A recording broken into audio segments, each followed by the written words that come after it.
Hello everyone. जो हमारा previous class था उसमें हम लोगों ने डिस्कस किया था वेरिगनस थ्योरम के बारे में। और यहाँ पे हम एक नया कॉन्सेप्ट जो है उसके बारे में स्टडी करते हैं, which is the resultant of a force system. We have already discussed about the what is the force system, और साथ ही साथ हमने different types of force system जो उनके बारे में भी पढ़ा था। यहाँ पे हम बात करते हैं कि अगर किसी ऑब्जेक्ट पे नंबर ऑफ फोर्सेस ऐड कर रहे हैं तो उनका रिजल्टेंट हम कैसे फाइंड आउट करते हैं। तो इसके लिए एक छोटा सा एग्जाम्पल है, उसको समझिए। जस्ट लेट सपोज कि हमारे पास कोई एक ऑब्जेक्ट है, ठीक है, आर्बिट्री शेप का एक ऑब्जेक्ट हमने यहाँ पे कंसीडर किया, और इस ऑब्जेक्ट पे मल्टीपल फोर्सेस लग रहे हैं। Let suppose this one is a force F1। इसी तरीके से एक फोर्स जो है यहाँ पे ऐड कर रहा है जो है F2, और एक कंप्रेसिव फोर्स हमने बोला है यहाँ पे, this is F3, and again a compressive force which is F4, और यहाँ पे एक टेंसाइल फोर्स हमने बोला, this is a force F5। ये जो ऑब्जेक्ट है इन 5 फोर्स की वजह से जिस भी स्टेट में आइदर एट रेस्ट और इन मोशन, तो हम बोलते हैं कि रिजल्टेंट का मतलब क्या होता है बेसिकली यहाँ पे। अगर मैं इन सारे फोर्सेस को हटा दूं यहाँ से, ठीक है, एंड हटाना in the sense we can say that if you replace all these forces by a single force. Let's suppose मैं उसको एक ब्लैक यहाँ पे शो करता हूँ इस तरीके से, मैंने उसको एक सिंगल फोर्स इस तरीके से डिनोट किया, दिस इज कैपिटल F।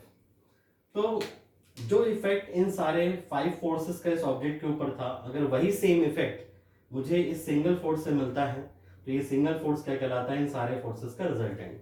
ठीक है, एक छोटी सी हम एक स्टोरी समझते हैं और उससे भी हम रिजल्टेंट के बारे में पता कर सकते हैं। सपोज करो आप कार से जो है कहीं पे जा रहे हैं और ड्राइविंग जो है आपके फादर कर रहे हैं, और आपके साथ आप 2 भाई और मम्मी आपकी बैठी हुई कार में भी, ठीक है।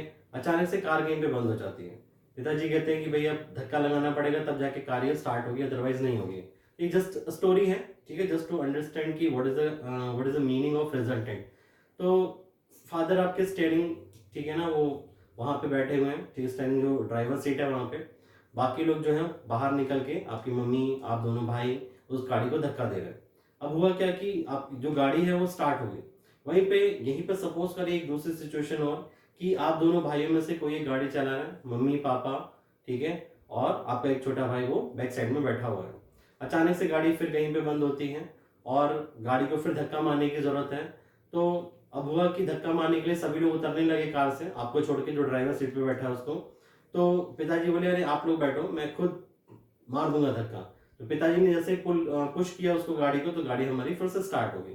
तो यहाँ पे जो एक्शन की हम बात कर रहे हैं, स्टेट की बात कर रहे हैं, वो है हमारा मोशन में आना, किसका, कार का, जिससे वो स्टार्ट हो जाए।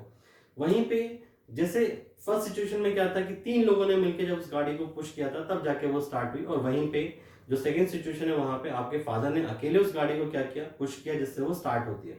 ठीक है ना। तो यहाँ पे हम बोल सकते हैं कि आपके फादर जो हैं वो फर्स्ट जो हमारा कह सकते हैं कि जो पार्ट था उसमें जो 3 लोग फोर्स लगा रहे थे उनके एक तरीके से क्या हो गए, रिजल्टेंट की तरह उन्होंने वर्क किया वहां पे। ठीक है, इस तरीके से ध्यान रखिएगा कि कैसे हम रिजल्टेंट की बात करते हैं। आप इसकी डेफिनेशन अगर हमें लिखनी हो कहीं पे तो आप ये भी देख सकते हैं, मैंने यहाँ पे लिखा हुआ है। When a body is acted upon by a system of forces, system of forces का मतलब क्या है, जैसे हमने यहाँ पे शो किया कि मल्टीपल फोर्सेस जो है वो ऐड कर रहे हैं, then vectorial sum of all forces is called the resultant। अब यहाँ वेक्टोरियल सम का क्या मतलब है, जो वेक्टर है हमें पता है, इट्स अ सॉरी जो फोर्स है that is a vector quantity, ये हमें पता है। तो वेक्टर सम की जब हम बात कर रहे हैं तो हमने जो फोर्स पढ़ा उसमें मैंने आपको बताया कि हम फोर्स की तो मैग्नीट्यूड तो देख रहे हैं, साथ ही साथ हम उसके डायरेक्शन जो है वो भी हमें देना पड़ेगा। तो डायरेक्शन को जो है हम डिनोट करते हैं विद द साइन, ठीक है ना, पॉजिटिव नेगेटिव, इस तरीके से। अभी हम आगे इसके बारे में बात करेंगे जब हम रिजोल्यूशन ऑफ अ फोर्स पढ़ेंगे वहां पे। तो अगर हम उनका वेक्टर सम कर रहे हैं तो जो भी हमें एक सिंगल फोर्स मिलता है वो हमारा क्या कहलाता है, रिजल्टेंट कहलाता है। ठीक है, hence resultant refers to the single force which produces the same effect as it done by the combined effect of several forces. ठीक है, तो अगर कहीं पे डेफिनेशन आपको लिखने के लिए बोला जाता है तो वहां पे आप डेफिनेशन दे सकते हैं, या आपको जो सही लगता है इसके बाद अगर आपने कहीं और डेफिनेशन पढ़ी है जो आपको ज्यादा अप्रोप्रिएट इन द सेंस आपको थोड़ा आसानी से लर्न कर पा रहे हैं उसको, तो आप वो भी लिख सकते हैं, बट मीनिंग चेंज नहीं होना चाहिए, ध्यान रखिएगा। अब हम बात करते हैं नेक्स्ट लॉ ऑफ फोर्सेस के बारे में। Laws of forces, basically there are 3 laws of forces जिनको यूज करके हम क्या करते हैं, जो फोर्स सिस्टम है उसका रिजल्टेंट फाइंड आउट कर सकते हैं। यहाँ पे तीनों लॉज जो हैं वो हमें किसी फोर्स सिस्टम का जो रिजल्टेंट कैसे फाइंड आउट करते हैं उसके बारे में बात करते हैं।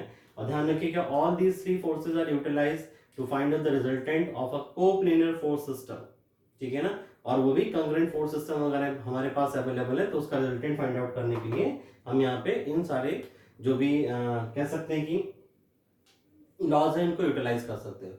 For example there are three laws basically, parallelogram law of forces, triangle law of forces and polygon law of forces.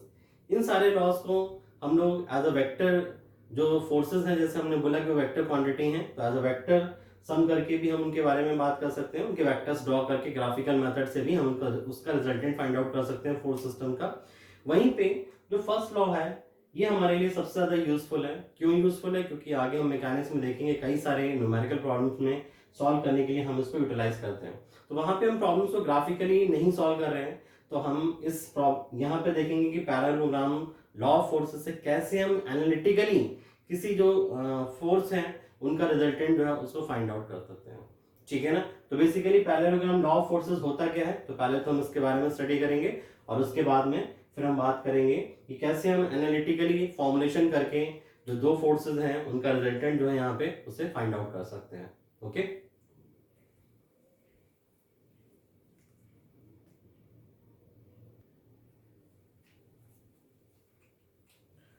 जैसे हम लोग बात कर रहे थे कि पैरेललोग्राम लॉ ऑफ फोर्सेस के लिए मैंने डेफिनेशन यहाँ पे, डेफिनेशन इन द सेंस जो स्टेटमेंट है उसको यहाँ पे लिख रखा है, ठीक है। क्या है मैं पढ़ देता हूँ। If two forces acting at a point be represented in magnitude and direction by the two adjacent sides of a parallelogram, then their resultant is represented in magnitude and direction by the diagonal of the parallelogram passing through that point. क्या मतलब है इसका basically यहाँ पे? Let's suppose हमारे पास एक situation है जहाँ पे टू फोर्सेस हैं इस तरीके से, पॉइंट ओ हमने बोला और इस पॉइंट ओ पर दो फोर्सेस ऐड कर रहे हैं। क्या फोर्सेस हैं? This is P and this is Q. And the angle between these two forces is theta और हमें इन दोनों फोर्सेस का रिजल्टेंट फाइंड आउट करना है। तो ध्यान रखिएगा जो पैरेललोग्राम लॉ ऑफ फोर्सेस है उसका यूटिलाइजेशन हम टू कंकरेंट फोर्सेस का रिजल्टेंट जो है उसे फाइंड आउट करने के लिए करते हैं। क्या? टू कंकरेंट फोर्सेस का रिजल्टेंट फाइंड आउट करने के लिए। कैसे फाइंड आउट करते हैं हम वन बाय वन करके बात करते हैं। हमने क्या किया यहाँ पे एक पॉइंट जो है उसे बनाया, that let's this point is a. इस पॉइंट ए से हमने P जो फोर्स है इसके मैग्नीट्यूड के बराबर एक लाइन सेगमेंट जो है उसको ड्रॉ किया इस तरीके से कुछ, and this is something you can say that this is point B। तो ये जो AB है this is representing us the magnitude of force P। कैसे बना सकते हैं? लेट्स सपोज अगर P का मैग्नीट्यूड जो है वो हमारे पास कुछ 50 किलो न्यूटन का है और हमें ड्रॉ करना है इससे लाइन सेगमेंट एक, तो हमने क्या करा एक स्केल अज्यूम किया that 10 kilo newton equal to 1 centimetre, यानी कि 50 किलो न्यूटन जो है उसको रिप्रेजेंट करने के लिए हमें 5 सेंटीमीटर का लाइन सेगमेंट बनाना पड़ेगा। तो हमने वही लाइन सेगमेंट यहाँ पे बनाया जो कि हमें क्या रिप्रेजेंट कर रहा है? P को, फोर्स P को both in magnitude and direction. ध्यान रखिएगा P का डायरेक्शन ये है, वैसे ही हमने AB जो है उसके अलोंग इसका डायरेक्शन शो किया along the horizontal line. Okay, इसी तरीके से Q जो है अगर उसका मैग्नीट्यूड हमें पता है तो उसके लिए भी हम क्या कर सकते हैं? In the same way point A से जो है एक लाइन सेगमेंट ड्रॉ करें कुछ इस तरीके से,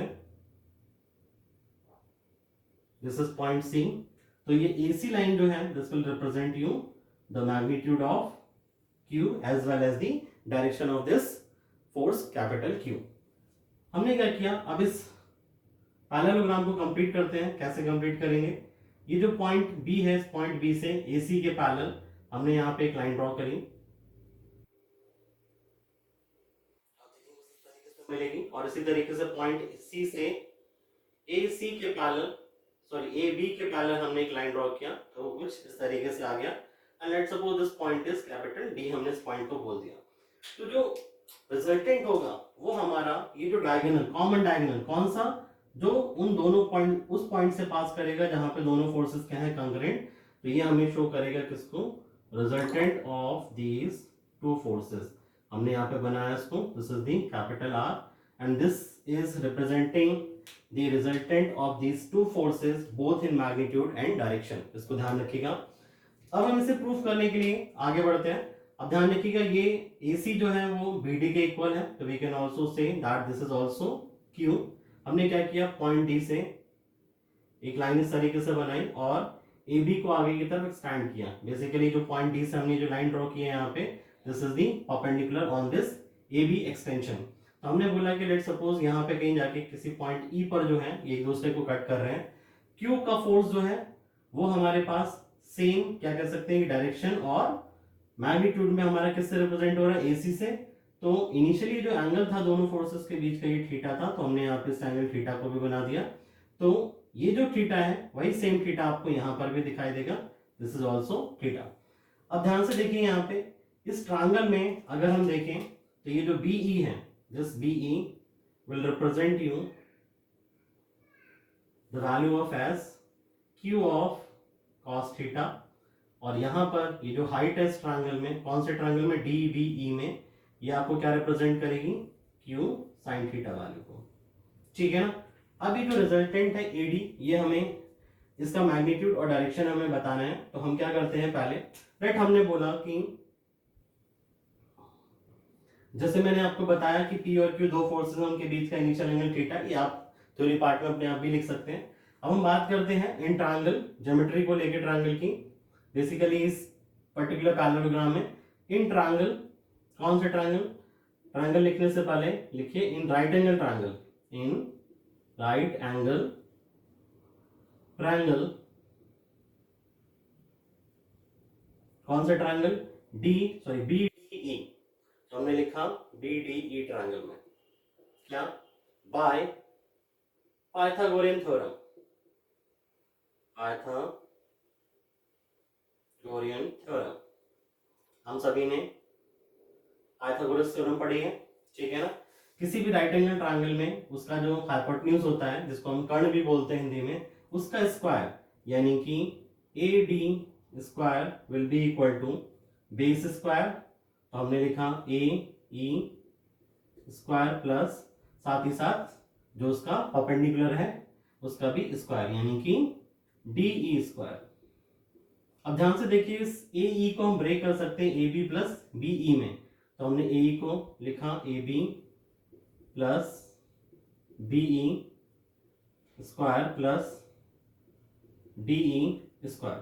अब देखिए आपने एक आइडेंटिटी पढ़ी A प्लस B का होल स्क्वायर, हम उसी आइडेंटिटी से इसको ओपन करते हैं। तो we can write this as AB square plus BE square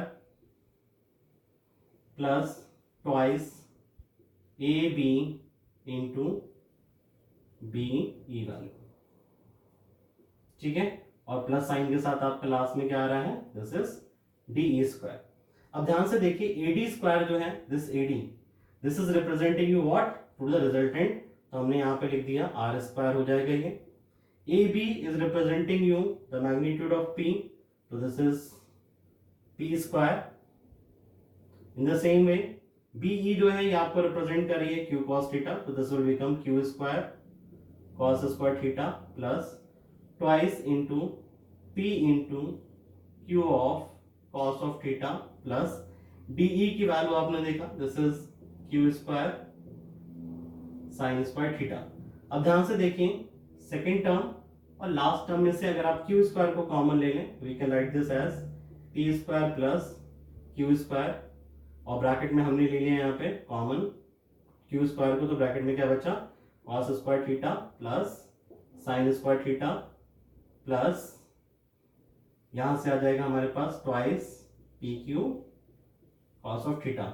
और हम जानते हैं ये जो वैल्यू हमें गिवन है ये किसके इक्वल होती है, 1 के equal.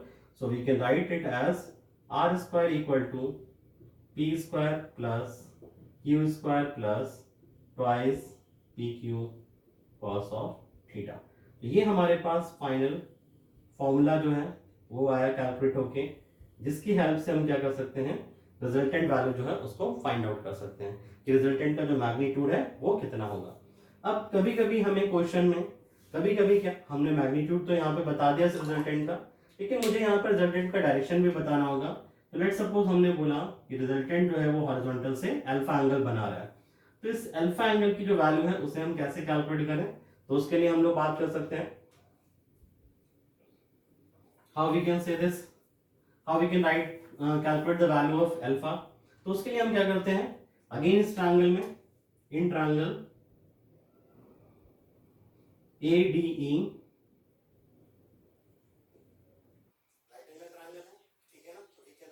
tan alpha, tan alpha as what, perpendicular upon base, perpendicular हमारे पास यहाँ पे DE और बेस वैल्यू क्या है, this is equal to AE। Again we can write this AE as AB plus BE, so we can write here tan alpha as DE divided by AB plus BE। अब ध्यान से देखिए, ये जो tan alpha है, यहां से हमने लेफ्ट हैंड साइड में ये वैल्यू ऐसे रहने दी और राइट हैंड साइड में डी की जगह हम क्या लिख सकते हैं, this is Q of sine theta divided by P plus Q of cos theta. यहां से आप जो है वो अल्फा की जो वैल्यू है उसको कैलकुलेट कर सकते हैं। टेन को हम इस साइड ले जाएंगे तो क्या हो जाएगा, tan इनवर्स। कुछ लोग इसको इस तरीके से भी लिखते हैं tan इनवर्स के फॉर्म में, हम इसे इसी फॉर्म में याद रखेंगे that tan alpha equal to q sin theta upon p plus q cos theta. क्योंकि ये दोनों रिलेशन ध्यान रखिएगा बहुत ही इंपॉर्टेंट है। किसी भी कोई भी दो पैरेलल फोर्सेस जो हैं, नॉट टू पैरेलल फोर्सेस, कोई भी दो कंग्रेंट फोर्सेस जो हैं उनका रिजल्टेंट फाइंड आउट करने के लिए हम इन फॉर्मुलों का यूटिलाइजेशन वहां पे कर सकते हैं। तो आज के लिए हम लोग यहीं पे रुकेंगे, नेक्स्ट क्लास में हम इससे आगे बात करेंगे जो कि हमारा होगा basically resolution of a force पे dependent lecture. Okay, thank you very much.